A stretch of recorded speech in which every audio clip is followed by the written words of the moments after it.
Yo, what's up, y'all? It's Mma Analyst. Here, I just basically pressed stop, changed a few things up, back at it to do the Dream predictions for this Saturday, Dream 16, and what could be Dream's last showing. I sure hope not, for a few reasons. Obviously, I love Dream. I love having more MMA. I love how they do their shows. I love a lot of the fighters that are in the shows, and it just is bad if you have less MMA. Especially if you've got less white ring Japanese MMA. Number two, if it's the last show, this card is not what I want from somebody's last show.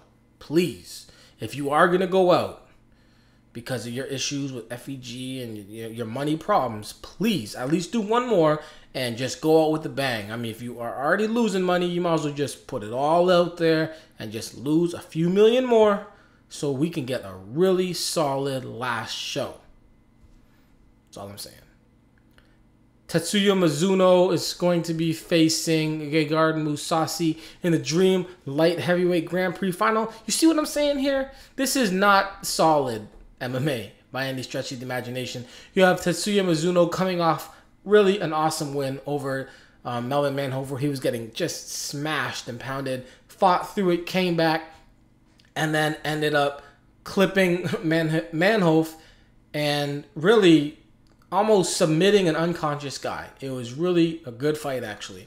But against Gegard Mousasi, it's going to be pretty much an easy win. Another easy win for Gegard Mousasi, who's coming off of his win over Jake O'Brien, 31 seconds. Jake O'Brien came over 22 pounds overweight for a lightweight fight. Gegard Mousasi was like, all right, whatever, let's go. Submitted him real quick. Before that, he's got a horrible loss to Muhammad King Mo Lual. And then he just basically was doing his Fedor impersonation of just fighting at whatever weight. Fighting Gary Goodridge at heavyweight, Sokoju at 205, Babalu at 205, Mark Hunt heavyweight, Jacare 185, man. So, he's going all over the place. His last loss before his loss to King Mo was to Akira Gono back in 2006. I just want him to get focused, really. I want him to pick a weight class and stick to it. But in Japan, that's not going to be easy for somebody to do. If he wants fights, he can just pretty much say, well, I can fight here, here, or here, and I'll get paid for either or. So, but it should be an easy win for Mousasi. Joachim Hansen taking on Hideo Tokoro. Hansen needs to fight a win here like it's nobody's business. He's coming off a very surprising knockout loss to Hiroyuki Takaya. Before that, he dropped down to featherweight and lost to Bibiano Fernandez in a very close fight. And then before that, it was his last fight at lightweight, and he got beat by Shinya Aoki in the last, 10 seconds of the fight. No shame in losing to Aoki. No shame in losing to Bibiano. He had an amazing fight with Eddie Alvarez. There's another one of his losses. He has another loss to Shinya Aoki back in 2006. No shame in that. No shame in losing to Hayato Sakurai or Tatsuya Kawajiri back in 2005 and 2006. No shame in losing to Vitor Ribeiro. So, many of his losses are to solid top fighters, but there are a lot of them, and he seems to lose to all those top fighters. If you look at his losses, he's lost to a lot of those top fighters. If you look against his wins, he has a win over Shinya Aoki. He has a win over Jay-Z Cavalcanti, which is a solid win, and he has a win in over Takanori Gomi back in 2003. Rumino Sato, also a good win back in 2003. But Hansen has to win these fights, especially a fight like this where he has the advantage. He should be able to stop the fight from going to the ground, which is obviously where Tokoro, his best part of his game is. He has 26 wins, 22 losses. A lot of guys have figured out how to beat him. If you are going to lose to Tokoro, it's going to be by submission most likely. You know, having 16 submission wins. Really, one of the reasons some people say, how come we don't always do the Japanese promotion predictions? And I say it's like this. In Japan, there aren't really game plans, except for if you have like Joe Warren or Bibiano Fernandez, or maybe a guy like Aoki, who's, you know, their game plan is obvious. We know what they're going to do. But for a lot of these other guys, it's not about, and even for them, it's not about we have to win at all costs, because winning in Japan isn't the end all be all. It's not like in Japan they love the guy with the best record. They love the guy who puts it on the line. They love the guy who fights the hardest. And winning or losing is not what they focus on. So in Japan, when you got guys going over there, they're fighting in a way that basically somebody like Chris Lytle fights over here, which is, I'm just going to be exciting. I'm going to put it all out on the line. And really, that's great for the fans. That's why, you know, you look at Pride and what was happening in Pride with the fights and how crazy and exciting everything was. And then you look at what's happening with the UFC, and it's like, I gotta win. I don't care what I have to do to win. I don't care if I have to hold this guy down for 25 minutes. I'm going to get this win. So, I mean, it's just more exciting in general in Japan.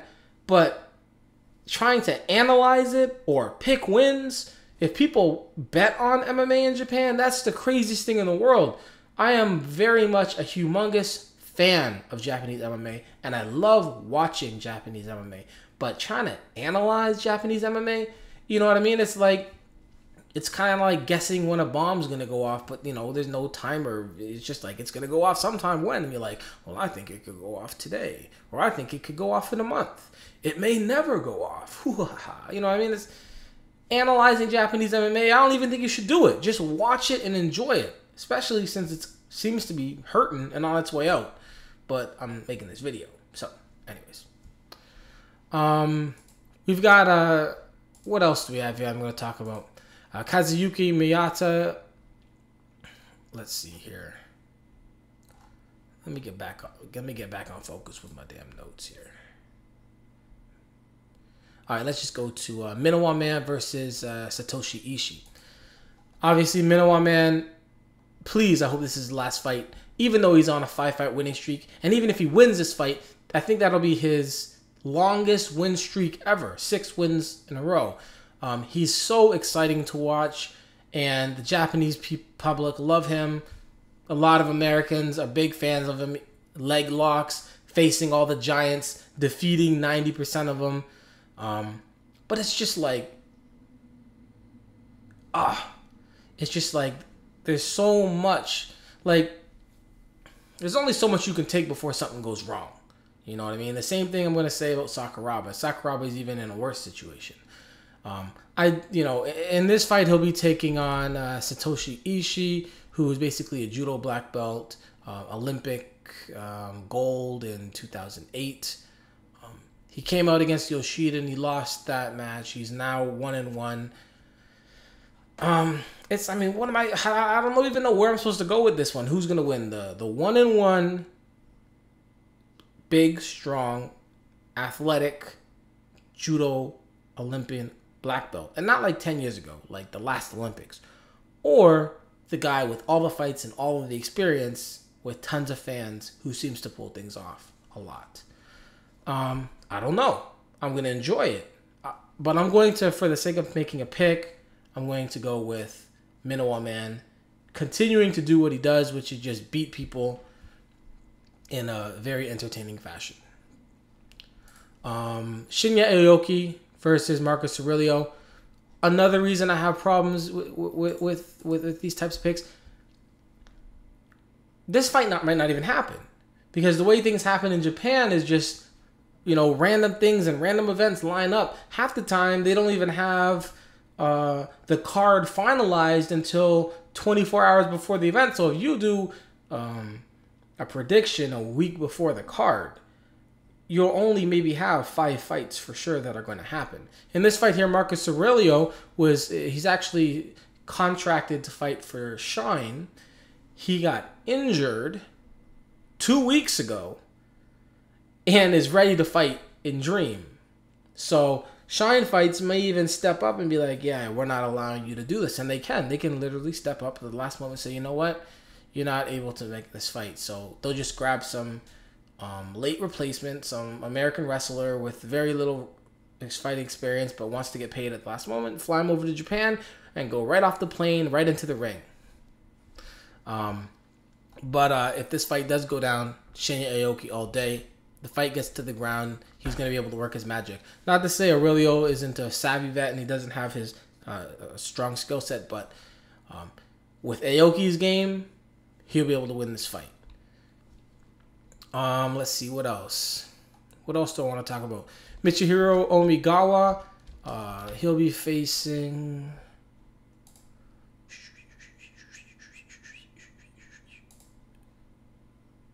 Cole Escovedo. Cole Escovedo is coming off of a loss to Michael McDonald. A win before that over Yoshihiro Maeda. Omigawa, who's finally fighting at his weight class, has actually been doing pretty good. He showed a lot of improvement with his hands. He's been going out there, and after what was a really tough start, he was 4-7-1 in MMA. He's rattled off 7 wins out of his last 8 fights. Strong win over Micah Miller. He has a win over Hiroyuki Takaya, Marlon Sandro. That was really the big one, where it was actually, if you look back at the fight, it's kind of crazy, but I don't know. But he got the win in one of these must-decide decisions. All right, what the hell? Marlon Sandro should have won that damn fight. But anyways, LC Davis, solid actual win in that one. And then Nam Fan, who is an Ultimate Fighter right now, has a solid win over him. So Omigawa versus Cole Escovedo. I have Cole Escovedo pulling the American game plan and just coming over and taking him down and trying to hold him down and get the win like that. And really, you have Jason Mayhem Miller versus Sakuraba. This is the other one where it's like, I don't know, man. I like watching you and stuff, but there comes a time where everybody has to stop. In Japan, that time is much later. Kazushi Sakuraba, legend, absolute legend in MMA, coming off of a loss to Helic Gracie, and then before that, an amazing comeback that really Sakuraba and very few others are able to actually do, and probably only he can do it over and over again, like in his earlier fight against Smirnovas, where he was just getting his ass beat down, and he comes back with a crazy submission. In this fight, though, Mayhem Miller is just better. He's younger. At this point in their careers, Mayhem Miller is better everywhere. So, hopefully, he will be able to defeat him without really hurting him too much, and just, moving on. I don't know, man. I don't know if what you guys are waiting for, but you'll see like how it's just kind of messed up. My whole thing for Japanese MMA is like at a state of like, I love it. I haven't missed a dream yet. I've been up every single time. But analyzing it is just so out there that I can't really get into the analyzing side of it. Hopefully it's not too much to listen to. I'll try and cut it short right now. Stay up Saturday. If you have HDNet, 3 a.m. The fights probably get going around 3:35 after their nice long intro. It could be the last one ever. There are some good fights on this card, so if you haven't seen Dream yet, if you only kind of watch Zuffa stuff, tune in. There's some interesting fights, some opportunities for some nice upsets. If Minowa Man can win and if Sakuraba can win, those will be crazy wins. You've got a little bit of everything. The lightweight class, you got open weight, you got a little bit of everything. MMA, y'all. It's important. Peace.